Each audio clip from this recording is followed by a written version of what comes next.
Good evening, everyone. My name is Andrew Walker. I will be the one presenting today. My presentation will be on spectrometers.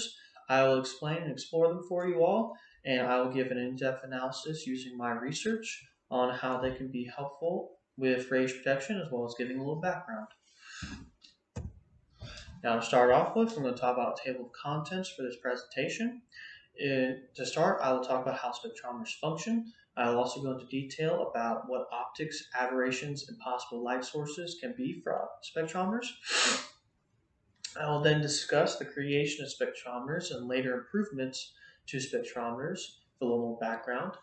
I'll also talk about the use of spectrometers in radiation protection and protocol and procedure for spectrometers and radiation protection to further expand upon what they can be used for and how they can help us. And I will finalize with a conclusion and a look over of my sources. Now, let's start by talking about how spectrometers function. Spectrometers work by capturing light, separating it by wavelength, and creating a spectrum from those wavelengths. Spectrometers have many vital parts to make them function. Those include an entrance slit, a diffraction grating a prism, a detector, routing optics, and sometimes a higher order filter. Optics, aberrations, and light sources of spectrometers.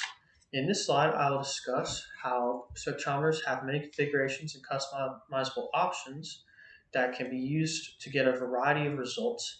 Each of these configurations and options were tested and proven throughout the years and accounted for aberrations that possibly could have skewed results. In this slide, I'll discuss some notable configurations, options, and aberrations. For more information, you can look at my sources in the last couple of slides or ask me afterwards. First are the optics configurations for spectrometers, such as the Luttrell configuration, the Aberfasti configuration, the Cerny-Turner configuration, and the concave aberration corrected holographic grating configuration. Second is a listing of possible aberrations when using a spectrometer. These include spherical aberrations, coma aberrations, and astigmatism aberrations. These occur when using a spectrometer and can be accounted for or can be adjusted for. Lastly, the light sources that can be used for spectrometer are monochromatic light sources, broadband LED light sources, tungsten halogen light sources, and gas discharge/arc light sources. Moving on. Now I'll get into the creation of spectrometers for a little bit more background and enrichment.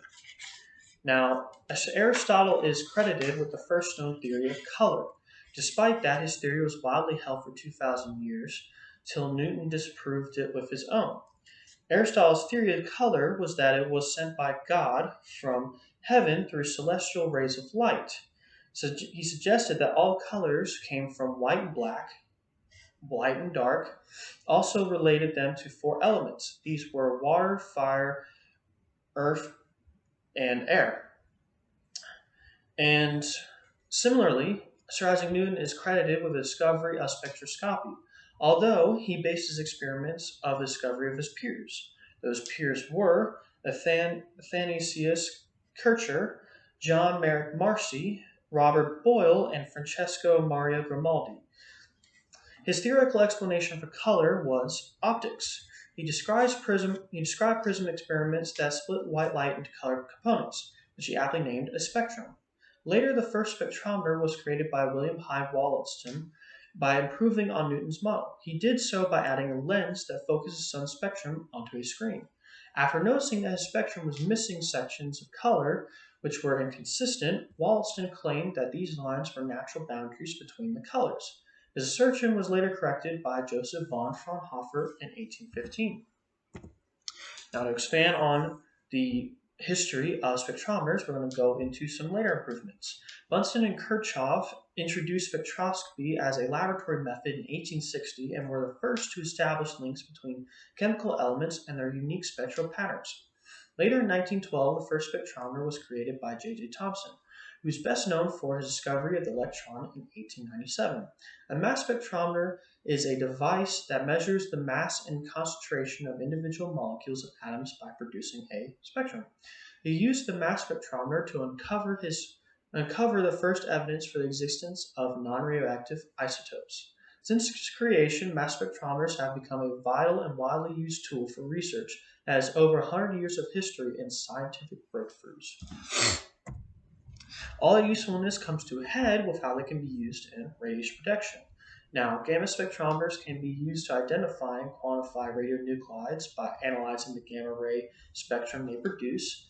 Alpha spectrometers, like gamma spectrometers, identify and quantify radionuclides based on the alpha particles emitted in the decay process. Both alpha and gamma spectroscopy have applications in environmental radioactivity monitoring, health physics personnel monitoring, nuclear forensics, materials testing, geology, and mineralogy. And neutron spectroscopy helps in determining dose equivalents for neutron radiation for radiation protection purposes. Further research is being conducted on neutron spectrometry's usefulness in radiation protection. Now, how does this apply to protocol and procedure? Now, protocol and procedure for spectrometers and radiation protection is talked about at length in many research. But through my research, I've found that alpha, beta, gamma, and neutron spectrometers have many uses and applications in radiation protection. What are those uses? Well, I just talked about them, and you can find more in below. Although I found it difficult to find protocols procedures for these spectrometers. Despite this, I've concluded that they play more of an informative and passive role in radiation protection as opposed to equipment like a dosimeter. For example, neutron spectrometers are used to select appropriate dosimetric equipment, determine optimum calibration conditions, or to establish correction factors that account for differences in collaboration and workplace conditions. I want to leave you with this. Knowing this, an argument can be made that they're even more vital and important that they are even more vital and important than dosimeters and other equipment in radiation protection. Finally, I would like to conclude by talking about what we discussed. We discussed how spectrometers function and what parts they generally have. We discussed how notable configurations, aberrations, and light sources spectrometers can have, the creation of spectrometers by explaining the first theory of color, Sir Isaac Newton's color theory, how these allow the first spectrometer to be created, and the improvements and understandings that came after. Bunsen and Kirchhoff's contributions, J.J. Thomson's creation of the first spectrometer, and how important these discoveries and innovations were. The use of alpha, beta, gamma, neutron spectrometers for radiation. We also talked about what we can learn from our use of alpha, beta, gamma, neutron spectrometers to create new and better protocol and procedures for radiation protection equipment like dosimeters. And these are my sources. I just want to end it off by saying thank you for watching my presentation, and for any further information, you can contact me after. Thank you for listening.